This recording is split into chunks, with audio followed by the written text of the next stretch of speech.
This is Professor Porter. The course is called Trial Techniques, and we're in Chapter 2, essentially trial advocacy topics generally.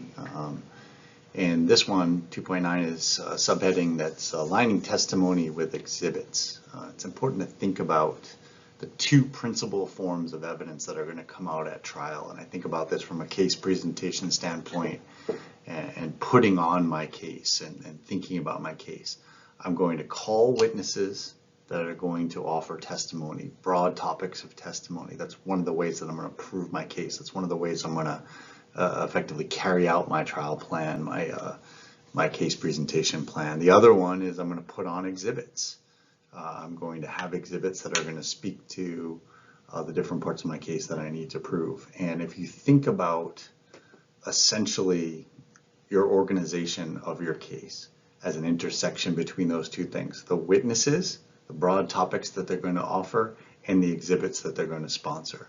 Some organizational tools, some way of thinking about a trial binder, an exhibit list, a witness list that intersect and pull together who are the witnesses, what will they testify about, and which exhibits will they sponsor.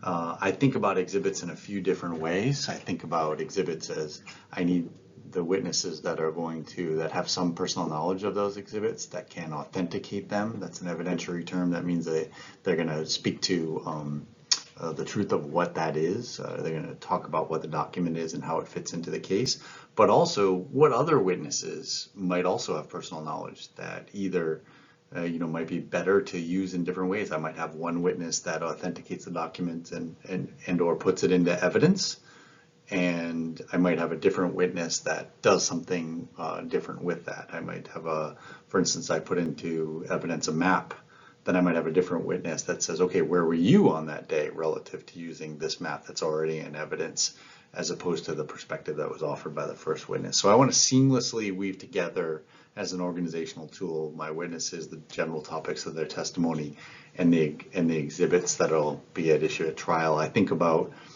calling a witness at trial, having my broad outline of the topics that I need to go through on direct examination with that witness, but also which exhibits are we checking off at our trial team table need to come through this witness. What bases do I need to touch as far as exhibits that I want available at the end of the case and in jury deliberations.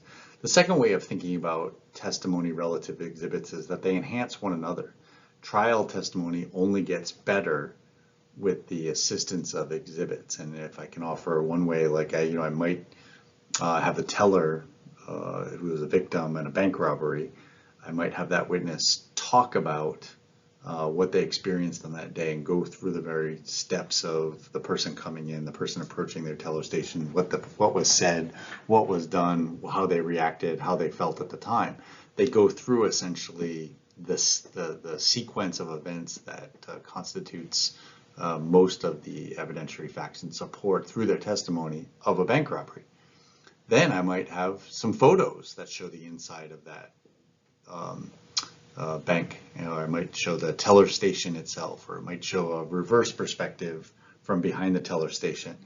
And using those exhibits, not only will I put them in and they would be sponsored by that victim bank teller, but I would also get them to sort of reiterate the story and tell the story from a different perspective and add a visual to it. So the witness's testimony, I'm able to sort of go through it more than once and repeat it, but I'm also able to enhance their testimony by showing some helpful photographs and maps and diagrams at the time.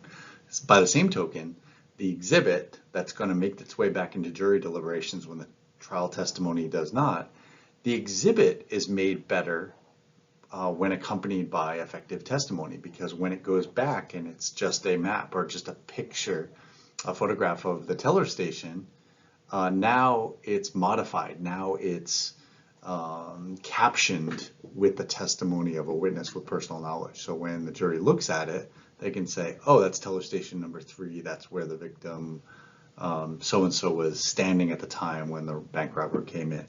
The last thing that I'll mention is it's, of course, a memory enhancer. You can say stuff to people orally, or you can show them a picture, but their memory is going to be best when you say it and have a photo or a document that speaks to it.